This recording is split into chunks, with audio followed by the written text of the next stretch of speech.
Welcome back friends. Street level action, భారీ connectivity, wanted villains దండయాత్ర, ఇది స్పైడర్ మ్యాన్ బ్రాండ్ న్యూ డేలో కనిపించబోయేది. ఇక స్పైడర్ మ్యాన్ ఫ్యాన్స్ అందరికీ పండగే పండగ. స్పైడీ మళ్ళీ ఫ్రెండ్లీ నైబర్హుడ్ మ్యాన్ అవ్వాలనుకున్నాం కదా, ఇప్పుడు అతను కేవలం నైబర్హుడే కాదు, న్యూయార్క్ సిటీకే బాస్ అవ్వబోతున్నాడు. ఎంసీయూ కనెక్టివిటీకి తిరుగులేని బాపు లాంటి ప్రాజెక్ట్ ఇది. కనెక్టింగ్ ది డాట్స్ అంటే ఇదేనేమో. హల్క్ ఎంట్రీ, ఏఐఎం టెక్నాలజీ, ఇవన్నీ చూస్తే ఇది కేవలం స్ట్రీట్ లెవెల్ సినిమానే కాదు, ఇది ఒక హైటెక్ మాస్ ఎంటర్టైనర్ అని చెప్పాలి. ఇంట్రెస్టింగ్ విషయం ఏంటంటే డేర్ డెవిల్, పనిషర్ కథలు spider Man brand new day కి లింక్ అవ్వడం నెక్స్ట్ లెవెల్ గా ఉండబోతుంది. మార్వెల్ ప్రపంచంలో ఇప్పుడు చాలా పెద్ద మార్పు కనిపిస్తుంది. Spider Man brand new day గురించి మనం చాలా రూమర్స్ అండ్ లీకులు విన్నాము. వీటి వల్ల కొంచెం కన్ఫ్యూజన్ గా కూడా అనిపించింది. కానీ ఇప్పుడు ఒకదానితో ఒకటి ఎలా ముడిపడి ఉన్నాయో తెలుసుకుంటే అంతా స్పష్టంగా అర్థమవుతుంది. ముఖ్యంగా చెప్పాలంటే పనిషర్ స్పెషల్ ప్రజెంటేషన్ అనేది స్పైడర్ మ్యాన్ మూవీకి ఒక ఇంట్రడక్షన్ పార్ట్లా పనిచేయబోతుంది. చాలా మంది ఫ్యాన్స్ ఫేజ్ 4 నుండి ఎంసీయూలో కనెక్షన్స్ తగ్గిపోయాయి అనుకుంటున్నారు. కానీ ఇప్పుడు మార్వెల్ వాళ్ళు పాత వాటిని కలుపుతూ కొత్త వాటికి బలం చేకూరుస్తున్నారు. Punisher, Daredevil born again season 2, ఆ తర్వాత Spider Man brand new day, ఇవన్నీ ఒకదాని తర్వాత ఒకటి చాలా ఇంట్రెస్టింగ్గా ముడిపడి ఉన్నాయి. పనిషర్ స్పెషల్ ప్రెజెంటేషన్లో అసలు ఏం జరగబోతుందో ఒకసారి చూద్దాం. ఫ్రాంక్ క్యాసిల్ చాలా నెలలుగా మానుచి అనే క్రిమినల్ సామ్రాజ్యాన్ని వేటాడుతుంటాడు. ఈమె కింగ్ పిన్ పతనమయ్యాక మిగిలిన చివరి క్రైమ్ బాస్లలో ఒకరు.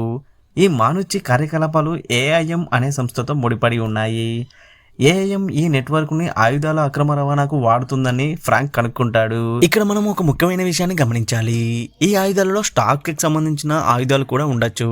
గతంలో ఆర్మర్ వార్స్ లో చెప్పాలనుకున్న స్టోరీస్ లలో కొన్ని పాయింట్లు ఇప్పుడు పనిషర్ స్పైడర్ మ్యాన్ ప్రాజెక్ట్ లో వచ్చాయని తెలుస్తుంది. ఫ్రాంక్ క్యాసిల్ తెలియకుండానే మానుచిని ఓడించడం ద్వారా న్యూయార్క్ సిటీలో ఉన్న చివరి కంట్రోల్ ని దెబ్బతీస్తాడు. ఇక ఇప్పుడు మొదలవుతుంది అసలు కథ.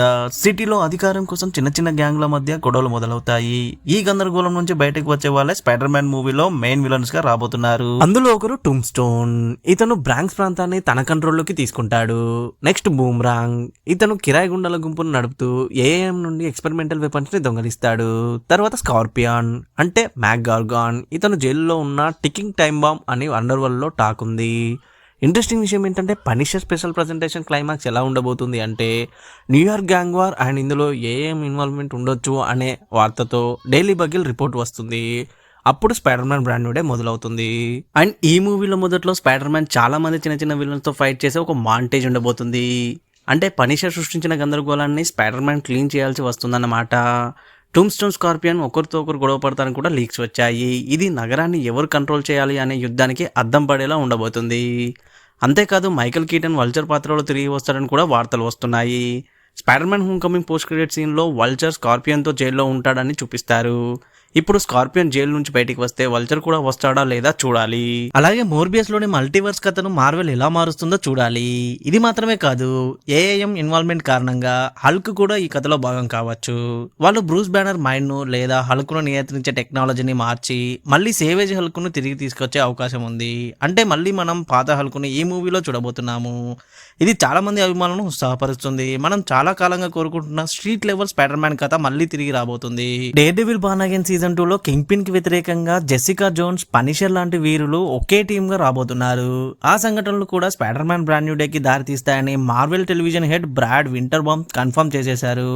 నిజంగా మార్వెల్ అన్నిటినీ ఒకే లైన్ లోకి తీసుకురాబోతుంది. చాలా కాలం తర్వాత ఎంసీయూ మళ్ళీ సిరీస్లను, సినిమాలను ఇంత పర్ఫెక్ట్ గా కనెక్ట్ చేయబోతుంది. ఈ స్ట్రీట్ లెవెల్ హీరోలంతా ఒకే కథలో భాగం కావడం చాలా బాగుంది. ఫ్యాన్స్ ఎప్పటి నుంచో కోరుకుంటున్న friendly neighbourhood spider man street level కథ ఇదే. ఫ్యాక్షన్ ఫైట్స్, క్రిమినల్ ఎలిమెంట్స్, ట్విస్ట్లతో మిగతా మూవీస్ కి ఈ మూవీ ఛాలెంజింగ్ గా ఉండబోతుంది. ఈ స్ట్రీట్ లెవెల్ విలన్ల స్టోరీ బాగానే ఉన్నా చివరికి మెయిన్ విలన్ మాత్రం షాత్రా లాంటి వాళ్ళు లేదా ఏఐఎం సృష్టించిన ఒక పవర్ఫుల్ పర్సన్ కావచ్చు. ఆ మెయిన్ విలన్ ఎవరనేది ఇంకా రహస్యంగా ఉండడం చాలా బాగుంది. అన్నీ అర్థమవుతున్నాయి. న్యూయార్క్ పరిస్థితి, విలన్ల ఇన్వాల్వ్మెంట్ అంతా స్పష్టమవుతుంది. ఇది నిజంగా ఒక అద్భుతమైన ప్రారంభం కానుంది. ఈ విషయాల గురించి మీరు ఏమనుకుంటున్నారో కమెంట్లో చెప్పండి. మరిన్ని అప్డేట్ల కోసం please do like, share and subscribe. Thank you.